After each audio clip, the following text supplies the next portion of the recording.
Hello everyone, welcome to our preaching workshop.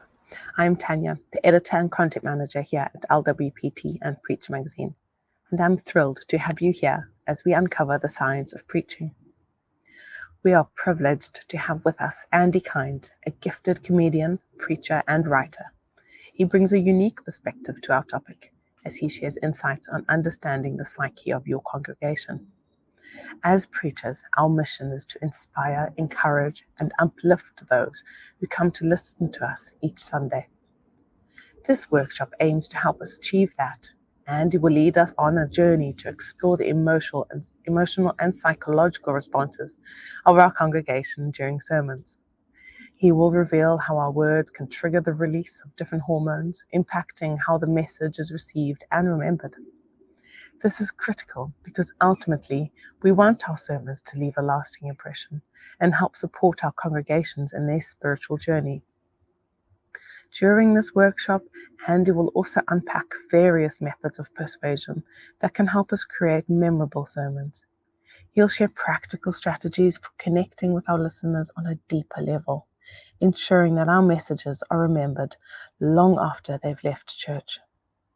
But here's the key takeaway that Andy will remind us of. Our congregation comes to hear us because they need more love, more joy, more hope, more peace in their lives. They are seeking the very essence of what the gospel offers. As preachers, we have the privilege and responsibility to meet these needs. So let's get ready to learn from Andy Kind as he guides us through this engaging workshop. Be prepared to take notes, ask questions in the comment section, and have some fun along the way. Now, without further ado, let's hear from Andy Kind. Hello, my name's Andy Kind. I am a comedian and a preacher and a writer, and welcome to this session for Preach magazine entitled Understanding the Psyche of Your Audience. And I've been working on the comedy circuit in the world of the arts for the last 19-20 years.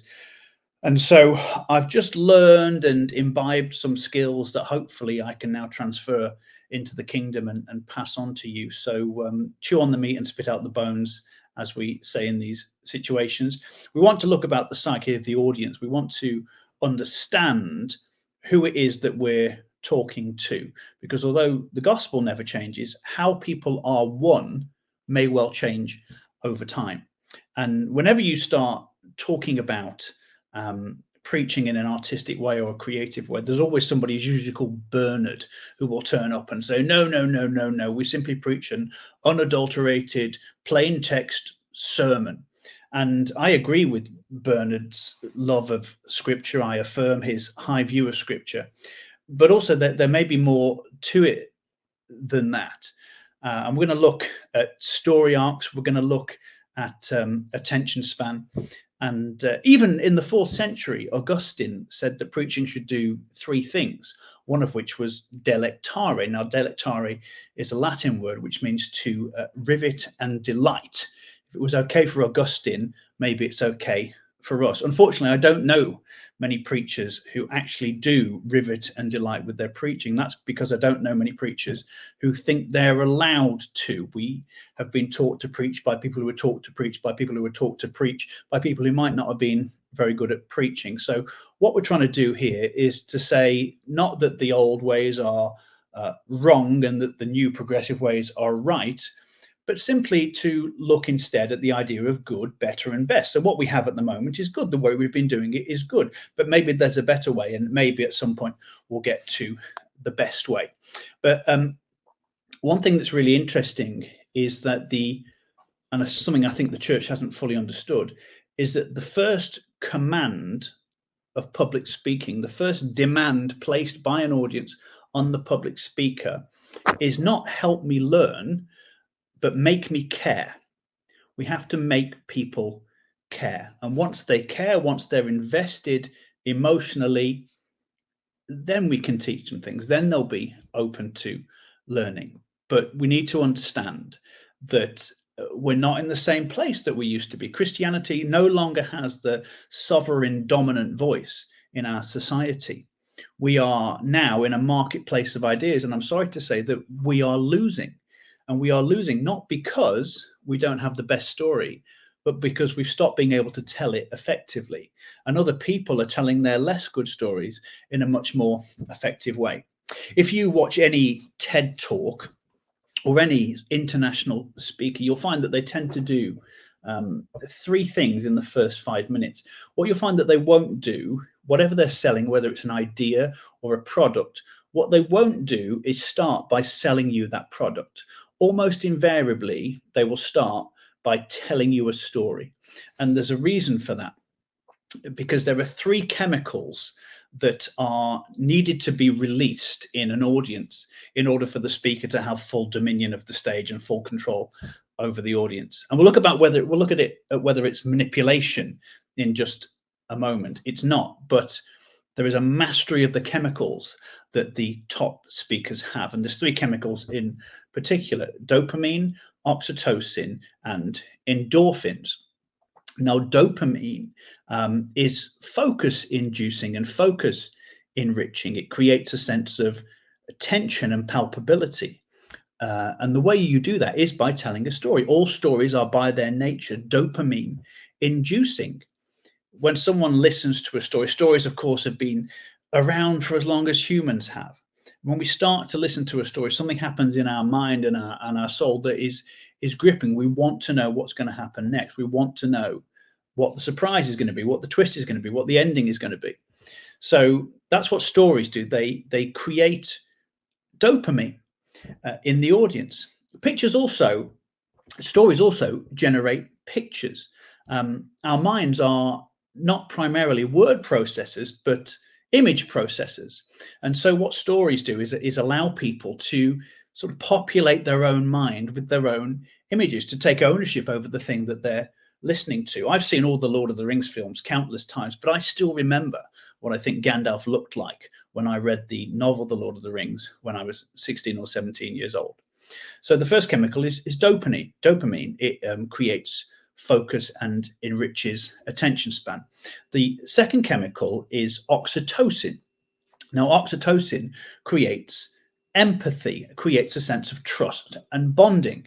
And that's done, again, by telling stories with a bit of heart to them. The third chemical is endorphins, which is released by laughter.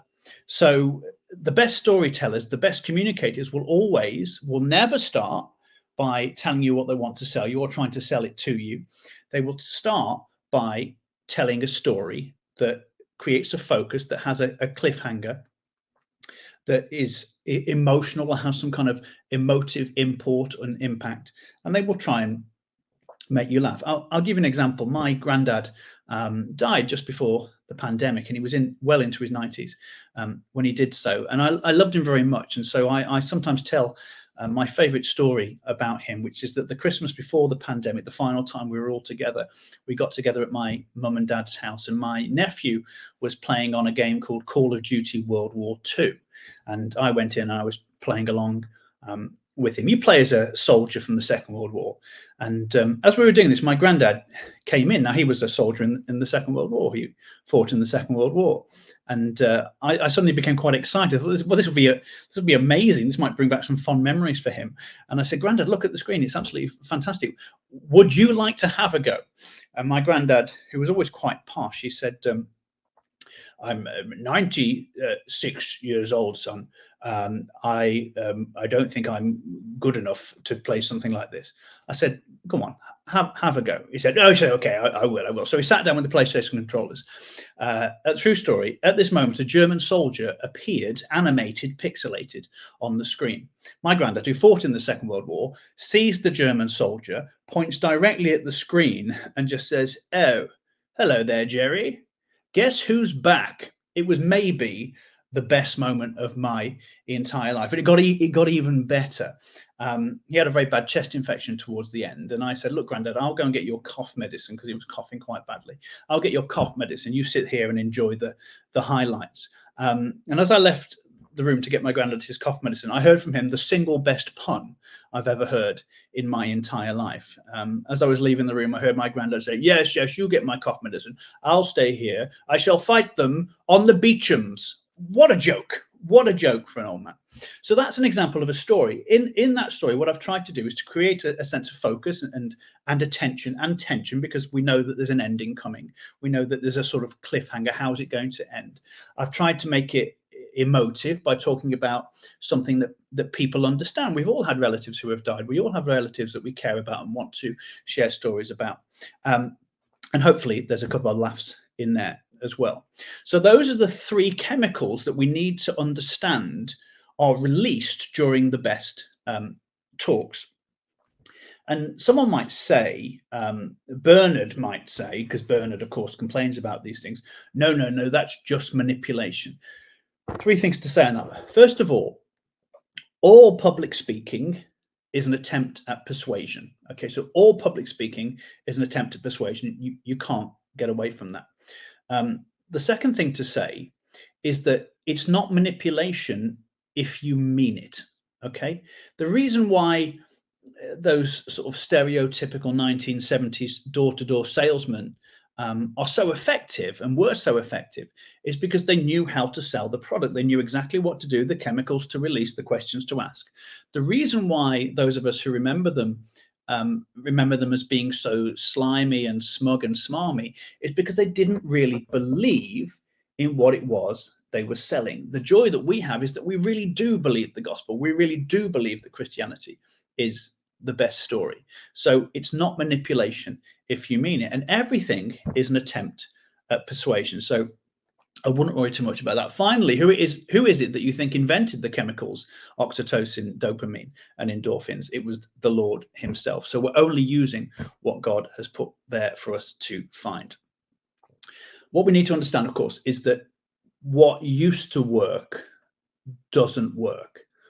It's no longer the case, as I said, that we have the dominant sovereign view. We no longer have the loudest or most authoritative voice in society. We're in a marketplace of ideas, and currently we're losing. And I think the thing to do as a result of that is not to see ourselves as moral teachers, but as missionaries.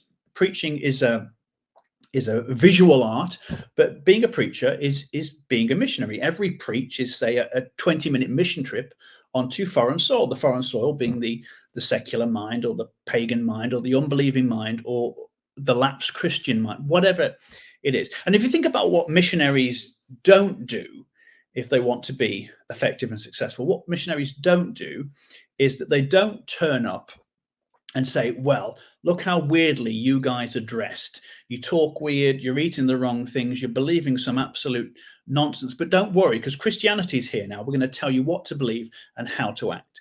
Now, that has happened in the history of Christendom, but that's not being a missionary. That's called empire. What missionaries do if they want to be successful is they turn up, first of all, with a heart of love, with a genuine heart to serve and to reach people where they're at.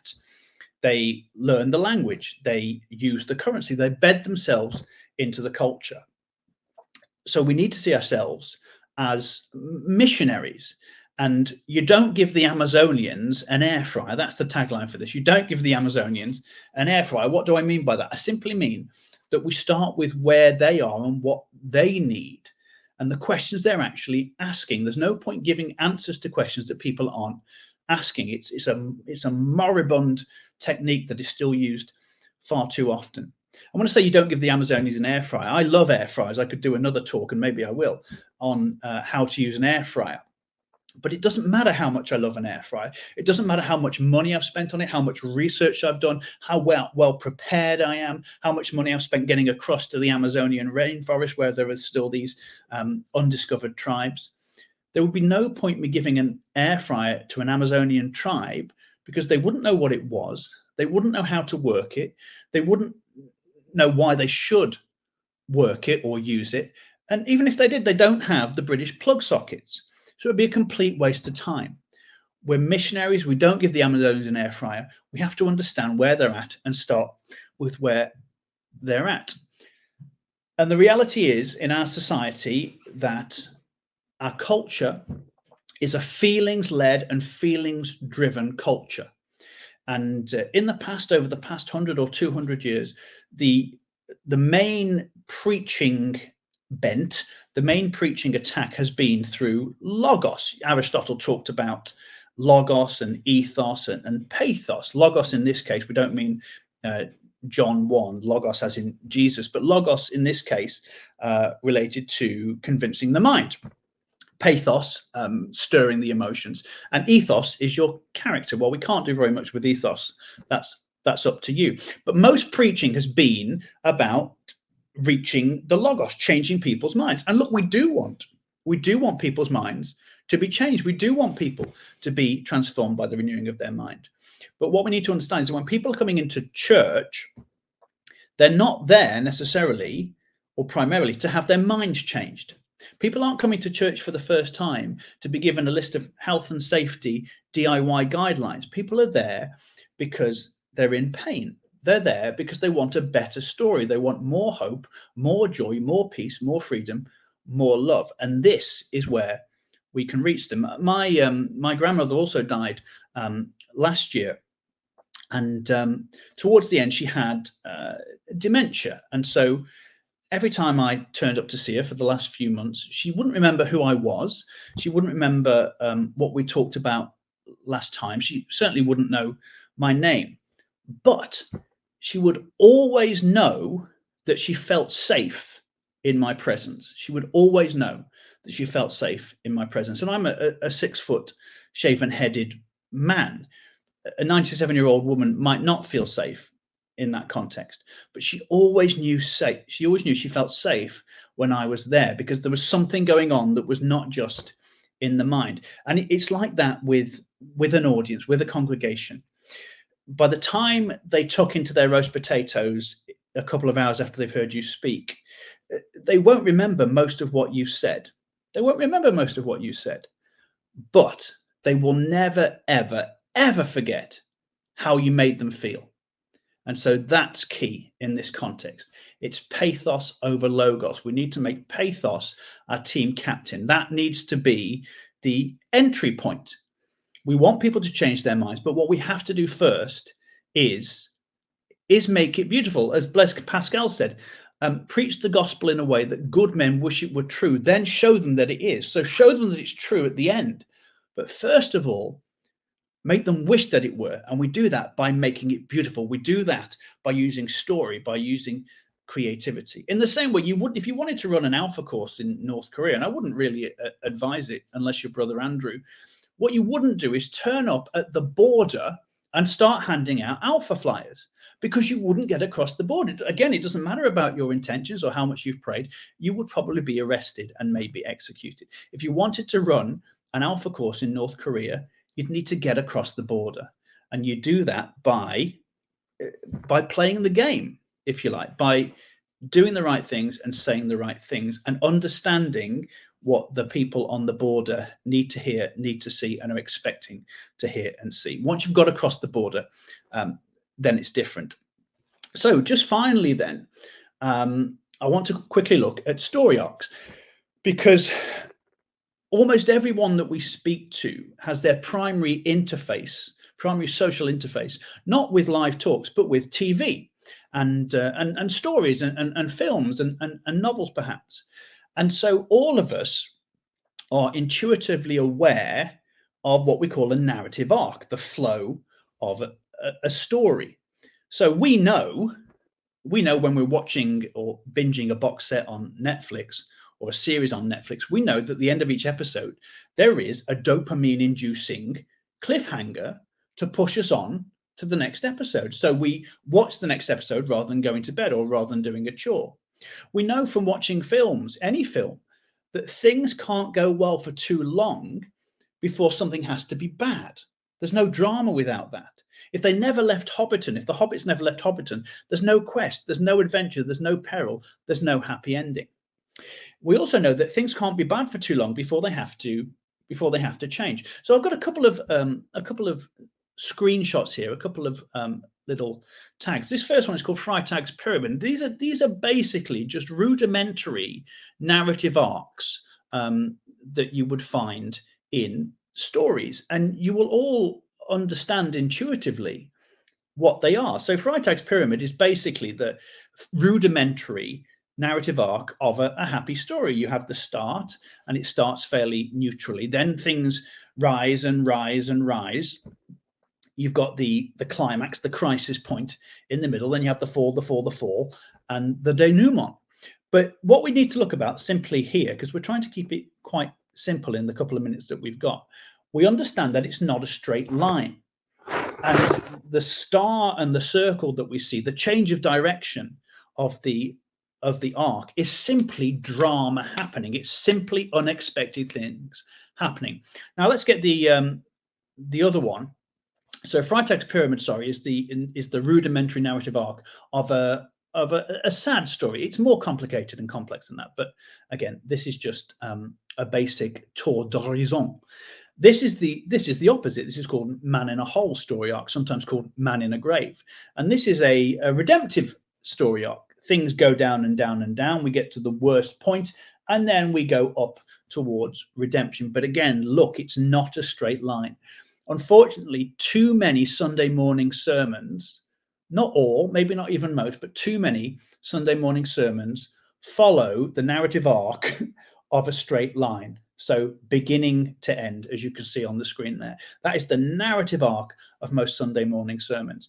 And so as a result, because there's no drama, there's no change of direction, there's no benign disruption. A benign disruption is anything that keeps the audience guessing, that keeps the audience on their toes, their eyes open and their ears pinned back. It could be a change of volume, a change of pace. It could be moving around when you've been standing still when you've been moving around. It could be speeding up what you're saying. It could just be being silent and using the power of a pause. It could be going from a PowerPoint when you've been reading from the Bible. It could be reading from the Bible when you've been telling a story. What we want to do is keep people on their toes, to stop them from working out where this is ending, because they don't like to know where things are ending. From TV, from novels, we like a bit of jeopardy, we like a bit of uncertainty. And so what we want to try and do is obviously to leave them on resurrection hope, but to keep them guessing as to where we're going along the way.